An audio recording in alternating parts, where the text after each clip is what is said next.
I remember my father said one day when I was not getting ready for church, saying I didn't want to go, he said, "Okay, when you're 17, you can make a choice." Yeah. I was like, "Great." So I got dressed and I was like, "Yeah." But little did I know, by 17 years old, I wanted to go to church. Right. And part of that was connected back to the basketball experience where I was doing some, I'll call it soul searching. Because on the one hand, I had aspirations of being a professional basketball player, no matter how far fetched that is. Um, and on the other hand, my music genre of choice was commercial gangster rap. Hmm. And I spent a lot of time listening to music, and I actually had aspirations of becoming a DJ. However, one day, and this was around that junior year of high school, where it was after basketball practice, I was listening to a record of an artist by the name of KRS-One. And KRS-One, he had a song that talked about the Bible. And uh, he said, Shem was a black man, understand? And I was like, what? Wait a minute. Did he just say something from the Bible? And at that moment, I like stopped the record because it was a record. And I took the Bible off of my bookshelf and I started reading the Bible. Um, so that was kind of the beginning when I began to turn towards spirituality and really see that there's something to it. It's not just something we do on Sunday. Was it this like acknowledgement that it exists out of your own bubble, but in like popular culture that made it, that gave you permission to kind of go deeper there? Oh, yeah, because I had written church off. I was like, I don't know why we do this. Um, but there were moments similar to that moment in my room where, but let me back up a little bit. So, yes, KRS-One, hearing him talk about the Bible, and he was rapping about the book of Genesis, I was like, Hmm. wow. It was, it broke through my consciousness in a way that years of going to church had not. Right. But because of my church formation, I opened the Bible and I started reading. So that became a practice. And I would also pray at the end of the day, by the side of my bed. I would do the on your knees prayer. And there were times when my dad would come in my room and I would have fallen asleep on my knees. Um, so again, that was junior into senior year. Do you have moments thinking about your own like call journey to ministry? Do you have moments of like where you really felt God's presence or God's invitation to you in your life and what Oh God yeah. was saying and doing in those moments? Oh yeah. So one time in particular, um, I was in college and I was home on break. And as I mentioned before, part of my church life was singing. So I was in choirs. And in the Baptist context that I grew up in, if the pastor was going to preach somewhere outside of the city or sometimes within the city, the choir would go with him. So it Hmm. was a Friday and we were scheduled to go with him.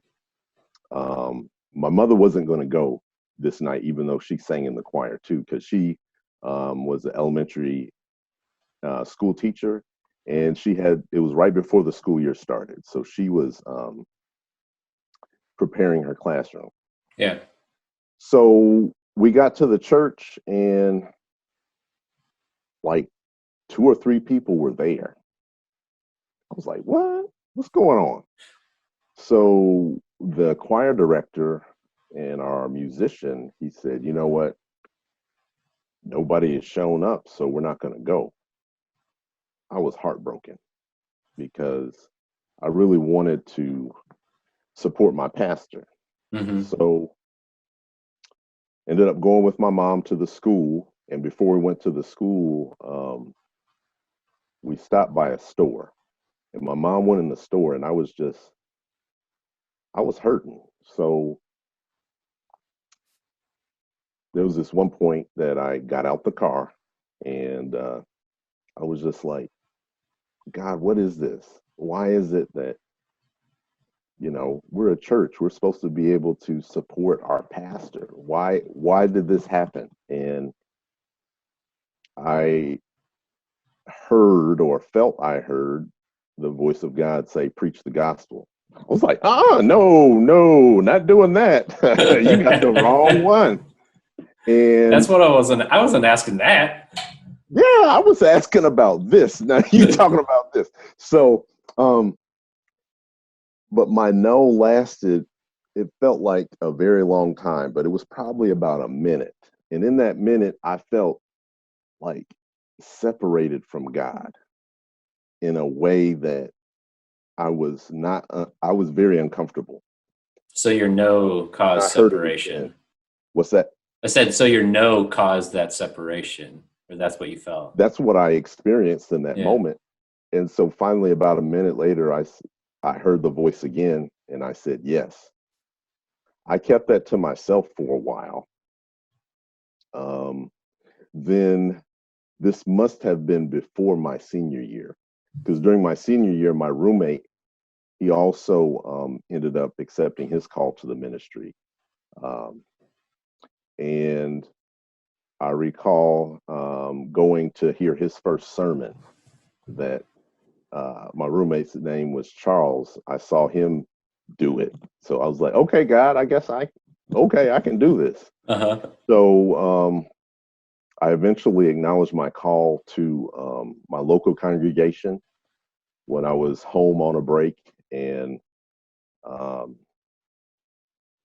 for me, it felt like when I was walking up to the front of the church, it felt like these chains were falling off of me as I was getting out of my seat. Because at first I did not want to go up front. So I was sitting next to my mom, and the choir was singing, and I was crying. And my mom was patting me on the back. Each pat felt like it was 10 pounds pushing me forward. So finally, I was at the edge of my seat. I was like, God, what am I supposed to do? And I felt God say, you know what to do. So I walked up front and I said, I've been called to preach the gospel. I don't know how God's going to do it, but I know God will. And people had said, Brian, you look like a preacher several times as I became interested in church Right. in high school. But, I didn't really buy that because, yeah, just because I raised my hand in Sunday school and knew a little something about the Bible doesn't mean I'm called to preach. Right. However, once I acknowledged my call, so many people in the community were like, yep, we know. So, So what has it been like? Because your whole workflow has changed. What has this experience been like for you in the midst of quarantine? Changing your job, both in your work life, but also your personal life. um, well, this is not a therapy session, so I'll speak to my therapist tomorrow, actually, which that's been one thing that's come up is, I need to tend to my mental health. Uh-huh. Mine is this So afternoon. what's that? I said I got mine this afternoon. Yeah, because being in unknown territory, I've learned that things that I do for myself to take care of myself, they need to continue. Um, so it's been a learning experience. Both Mm-hmm. Jessica and I working from home and being our daughter's teacher. Um, so for me, I find that my workday is pretty split up. I'll do some things in the morning, and then right now Jessica does the teaching of the children in the morning, and then we switch. She Okay. may go to the church to record her sermon, or have some phone calls to make on her own of her church members, Yeah. and then I'll be teaching. And then once the school day's over, then I'll probably get back to making phone calls. So it's about week 7 for us working from home. So some things are starting to become normal. at first it was really crazy Yeah. and difficult because I was like, how am I supposed to do this? Because it's really hard to hold two things that you really care about at the same time with the same intensity, like my Hmm. work and my family. So making sure that when it's my work time, that I'm actually doing my work and not filtering downstairs to check and see what's going on. Right. Because if Jessica is the teacher, she's the teacher. She got it. When it's Yeah. my time, it's my time. Now, that's not hard and fast because through the ebb and flow of life, sometimes it changes, but um, Jessica had a come to Jesus meeting with me after the first 2 weeks because I was extremely overwhelmed and I was withdrawing within myself and not really holding up my end of the bargain regarding being respectful of time Hmm. with my work. So I was almost uh, working too much or not really cutting off when I said I would. Yeah. But thank God for Jessica Shield.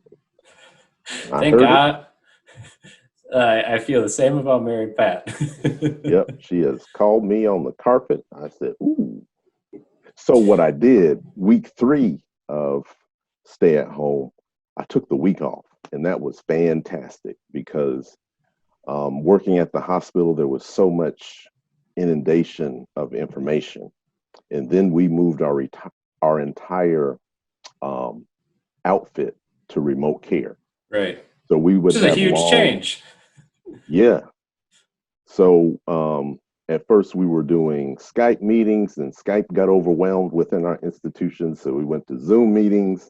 Now we're on Microsoft Teams. Hmm. And some of those first couple of weeks, some of the meetings would go for 2 hours. And it was discussing how we were going to do this. And it was extremely overwhelming. And I was Yeah. not taking good care of myself. Um, So taking a week off and being able to not look at my work phone was extremely helpful. I remember Yeah. taking a walk like the second day into my week off. I was like, wow, I didn't realize how scared and anxious I was Yeah. uh, around COVID-19 and Well, it's how just that, like, yeah, there's just this like under level of anxiety always, it seems like. I mean, those are the two things that I think pop up the most, like talking, I mean, in my own self and then talking with people. It's just, yeah, just loneliness and anxiety. yeah, for me and my faith right now, I'm part of a support group, which is very helpful. So I have at least one touch point with that group every Hmm. day. Therapy, again, very helpful, helping me just freely talk about how I'm doing and to get some perspective um, outside of my own. Yeah. And but I've really found one day at a time to be really helpful um, because honestly, if I look ahead, and I've said this a few times in different conversations, that my family and I, we hike. So one of the things we've been doing is going to the metro parks and hiking. Hmm. Um, but if I start to do some long range or short term planning, it's almost like I'm hiking down a trail. And then all of a sudden, the trail ends and there's a cliff. And I'm like, wait a minute now. The trail is supposed to go from here to here. So how are we going to get from this place to that place? And the map says there's a bridge there, but there's no longer a bridge. And for me, that's very terrifying. Yeah. So what brings me back is the fact that in the Lord's Prayer, we talk about our daily bread. So I like to focus on one day at a time or one task at a time or 1 hour at a time versus trying to understand the future because we're not there yet. But we do have today. Now, I better watch myself because I'll start preaching because we Well, do have to. Yeah, and I think like so is that what you like is that where you hear the word of God in this moment? Because I know yeah this thought of thinking about we don't know what the next 2 months are, but we Mm-mm. also like aren't even sure what the next year or year and a half might be. And And like mm, the thought of that, right, of this like this cliff, like that's overwhelming. it's very overwhelming, especially for persons who are good at planning. I happen to be good at spur of the moment. Hmm. Um, However, I am a rational, breathing human being. So it is very scary to start to forecast what the future looks like. However, I find that looking at my faith, because it's a faith life magnified now because we have opportunity. Because really, our life of faith is not predictable, and now that's our lived reality. Hmm. So um, it's kind of like I'll equate it to the children of Israel after they had left Egypt and they were wandering in the wilderness. And so um, I forget, but at one point, God provided manna and they had enough, they could gather enough for one day. And so for me, when I'm focused on today, I have a good day because I kind of sign up each morning. Okay, I can do today. Hmm. I don't know about tomorrow. Nobody knows. And before the pandemic, that was true. We didn't know about tomorrow, but we lived as if we did. All right. So now we've been forced to really, we have an opportunity to really dive deeper into our faith and allow that to be our guide versus, so allow our spirituality to be our guide versus our cognitive reasoning. Hmm. That God is saying, do not trust in all these other things, but trust in me.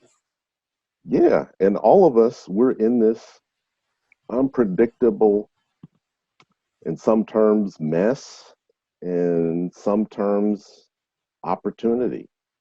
Because I never would have had this amount of time to spend with my daughters during the day.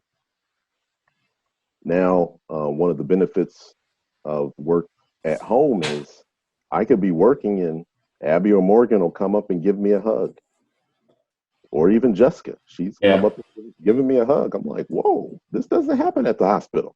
I mean, I might hug people, but not my family. So this, I've heard some spiritual persons talk about that this is a great global pause, and we have an opportunity to be creators of a different world if we allow it. Yeah, what do you think in the midst of this pause? What do you think God is saying to us? To either is saying to take on or to give up or to No, look at this, something differently? I would say reprioritize, Hmm. because now if I go out of the house and do two things, I'm like exhausted and I'm ready to go back home. And before, what it was normal to run around, Right. to be in motion, to be a part of things all the time. Um, for me, it's focus on the relationships and go deeper, um, to enjoy the simple pleasures of walking. In my neighborhood, I look at the trees. I mean, I've walked before, but now I take them in. I'm like, wow, look at that tree. That is Hmm. enormous. And I think about all the people who have passed that tree or how much life that that tree has seen. So it gives me perspective that, this 200-year-old tree has been through things like that and it's still standing. It's Yeah. still staying a tree. It didn't turn into a human being and try to figure something out. It said, I'll just be a tree. And the simple, I think we're being called to a simpler way of life and to really hone in on those things that matter the most. Mm-hmm. Um, so there is a hunger for me for getting reconnected physically with people. However, platforms like Zoom have been very helpful, or phone calls have been helpful. So I think it's a moment of reprioritizing, Yeah. I and keep on also, thinking, mhm, I just also, keep, here you go. also feeling. My wife and I were fortunate to be able to work from home, but my heart hurts for people who have lost their jobs, Mm-hmm. and this has been an earth-shattering experience. So to not forget that although we're okay, that doesn't mean everybody's okay. And Right. make sure that my heart and my mind is open enough to do something for somebody, to get out of myself. Yeah, I keep on hearing this call that just like, and also seeing a lot of good ways, right, of just loving your neighbor. Like Hmm. that's like, but in a very like in more so than I've experienced in any other time in my life. That's a very real thing right now. Like to love your neighbor, to love the people on your street, in your neighborhood, in your community, because like no one knows better, right? Their hurt and pain, hope than the people surrounding them. And like if that's like, and that's also too hopefully, right, this call from God in the midst of this, that like if we sit with the quiet a little bit, we also hopefully will see an experience that we also need to be reaching out and helping out those around Hmm. us. Yeah. I think for persons of faith, it's not a time of panic. We may have panicky moments, but it's a time to dive deeper into our spiritual practices.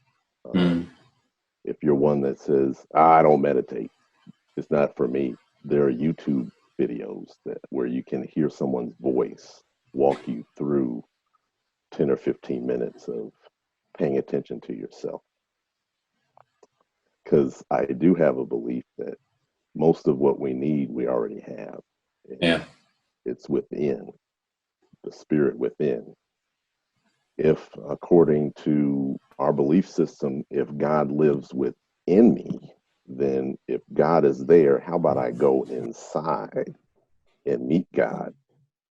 And, honestly, and I have expressed this through text messages to you and Deb and Jim and Leslie, the worship has been phenomenal.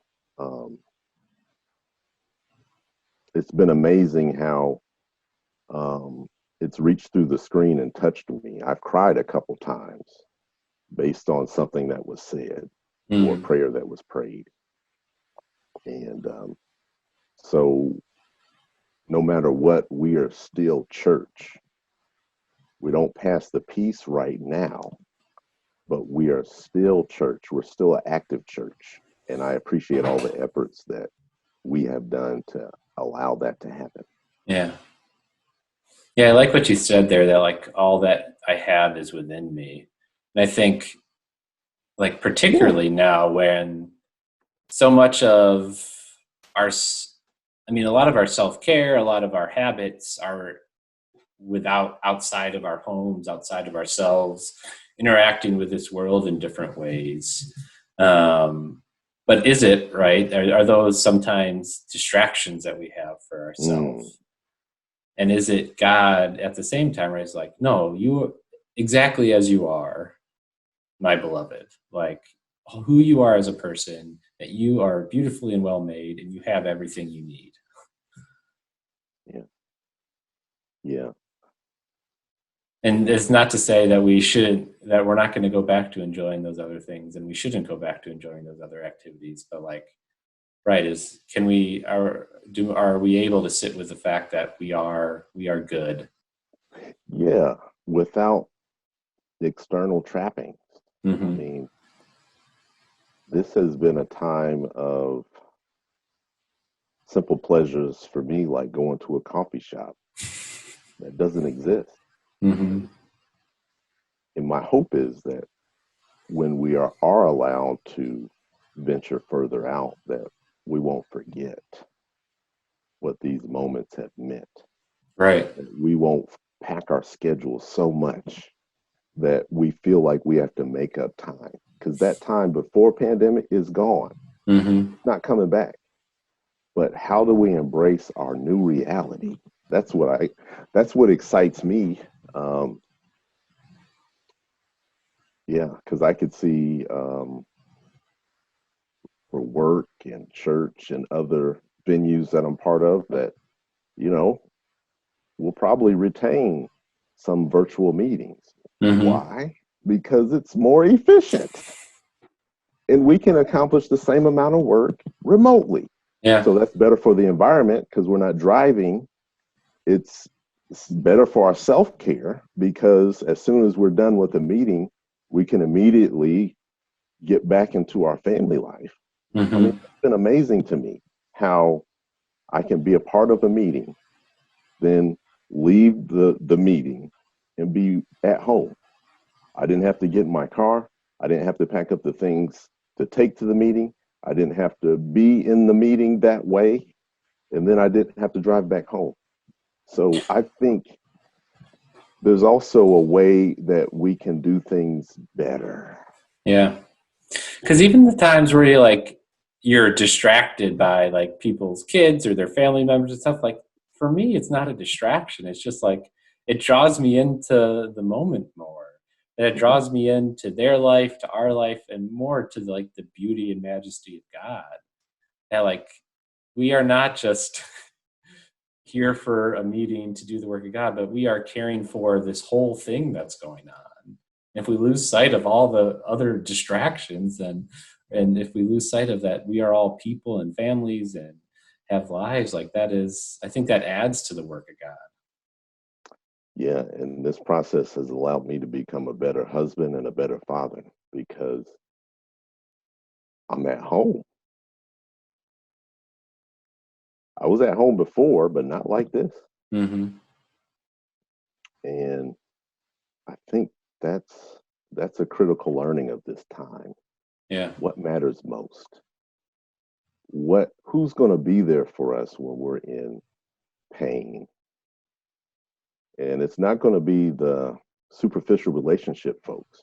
It's going to be your strong connections. And I think, have I touched base with all my strong connection people? No. But I have a sense that what matters more or the most has been the thing to do. Mm-hmm. Is it, should I sit in my home for 30 minutes or should I get outside and go for a walk? Right. Go for a walk. Yeah. So I appreciate, like, it's sunny today. So I'll be getting outside. And even when it's cloudy, but I appreciate those simple pleasures a lot more. Mm-hmm. I Mm. agree. I think for me, it's a matter of retraining myself to like, no, I don't need to watch an episode or watch TV. I would draw more joy. I would fill my well if I were to go outside and walk. And then it's like this retraining of, yeah, just retraining of my brain and my person to take advantage of those things that are already there right in front of me. Mhm.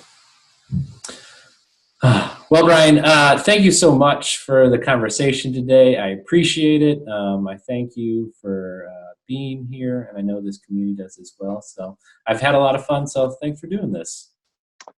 Hey, thanks a lot, Matt.